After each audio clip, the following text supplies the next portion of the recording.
जगभरातील 15 उष्ण शहरांच्या यादीमध्ये महाराष्ट्रातील आणि तेही विदर्भातील 4 जिल्ह्यांचा समावेश आहे आणि याच्यामध्ये चंद्रपूर हा एक असा जिल्हा आहे ज्याची नोंद सगळ्यात उष्ण जिल्हा म्हणून झालेली आहे।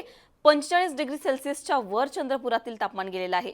विदर्भातील हे जिल्हे इतके का तापतायत, मराठवाडा असेल किंवा विदर्भामध्ये इतक्या मोठ्या प्रमाणामध्ये उष्णतेची लाट का पसरलेली आहे, त्याचबरोबर पुढच्या काही दिवसांमध्ये हा धोका आणखीन वाढू शकतो।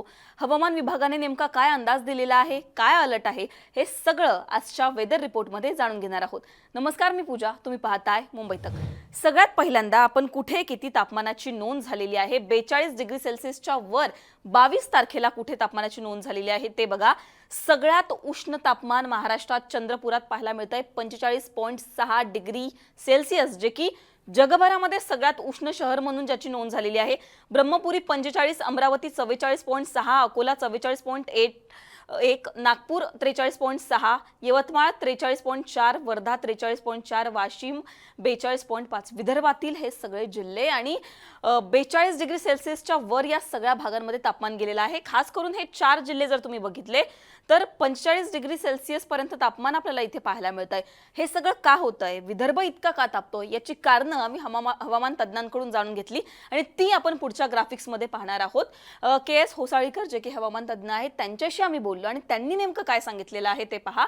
त्यांचं असं म्हणणं आहे की कोकणात इतक्या मोठ्या प्रमाणामध्ये हीट नाहीये किंवा 35 डिग्री सेल्सिअस पर्यंत कोकणात तापमान असतं, कारण अरबी समुद्राला लागून कोकण आहे आणि समुद्रातून येणाऱ्या बाष्पामुळे कोकणामध्ये दमट वातावरण असतं।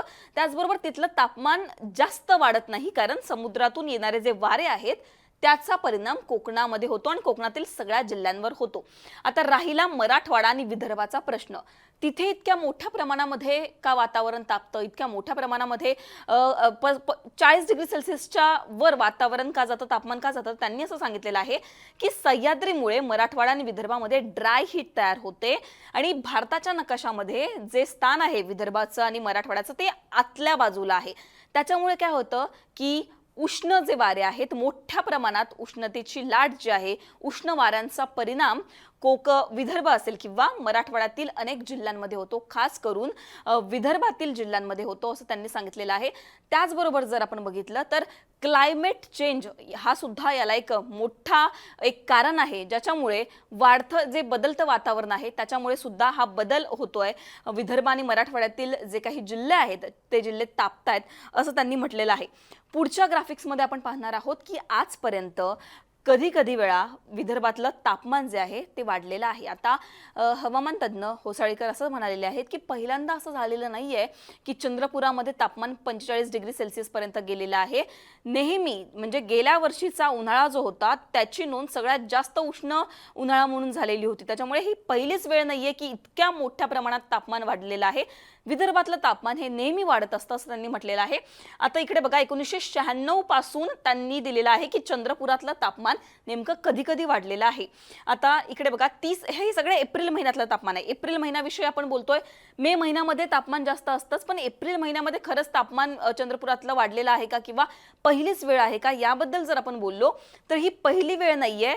ही आकडेवारी पाहून तुम्हाला कळेल। 1996 मध्ये एप्रिल महिन्याच्या 46.4 डिग्री सेल्सिअस तापमान गेलेलं होतं।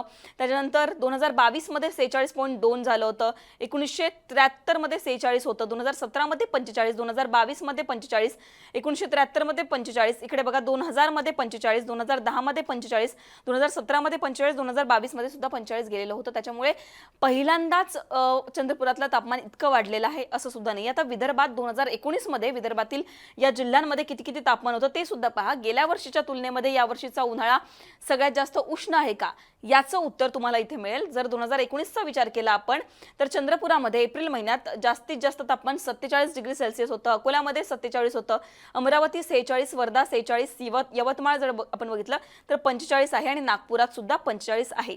आता 2007 मधला जो उन्हाळा होता तिथे सगळ्यात जास्त चंद्रपुरातलं तापमान गेलेलं होतं, जे की 49 डिग्री सेल्सिअस होतं। त्यावेळेला इतिहासामध्ये सगळ्यात जास्त नोंद झालेली होती चंद्रपुरातल्या तापमानाची, की जे की जास्त आहे। त्याच्यामुळे आत्ताचं तापमान जास्त आहे का, असं आपण बोलू शकत नाही, कारण त्याच्यावरती सुद्धा विदर्भामध्ये तापमान गेलेलं आहे. त्याच्यामुळे विदर्भामधील एकूणच जी महाराष्ट्रातल्या नकाशातली जी परिस्थिती असेल किंवा सह्याद्रीमुळे विदर्भामध्ये ड्राय हीट तयार होते आणि ही सगळी आणि तिथलं एकूणच वातावरण असेल किंवा क्लायमेट चेंज असेल, ही सगळी कारणं आहेत. त्याच्यामुळे विदर्भामध्ये इतक्या मोठ्या प्रमाणात तापमान वाढतं असं त्यांचं म्हणणं आहे. आता ही सगळी परिस्थिती पाहता पुढच्या दिवसांमध्ये कशा प्रकारचं वातावरण असेल हा सुद्धा प्रश्न तुम्हाला पडला असेल. त्याचं उत्तर पुढच्या ग्राफिक्समध्ये तुम्हाला मिळणार आहे.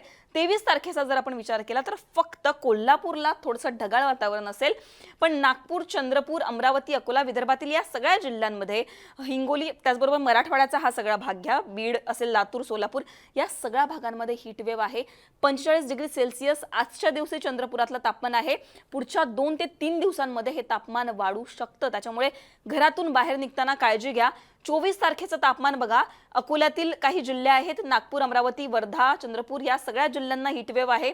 त्याचबरोबर मराठवाड्यातील सुद्धा काही जिल्हे आहेत जिथे तुम्हाला येलो अलर्ट पाहायला मिळतोय. त्याच्यामुळे पुढच्या 2 ते 3 दिवसांमध्ये जर आपण बघितलं तर उन्हाचा पारा विदर्भ आणि मराठवाड्यामध्ये सगळ्यात जास्त आपल्याला वर गेलेला पाहायला मिळणार आहे.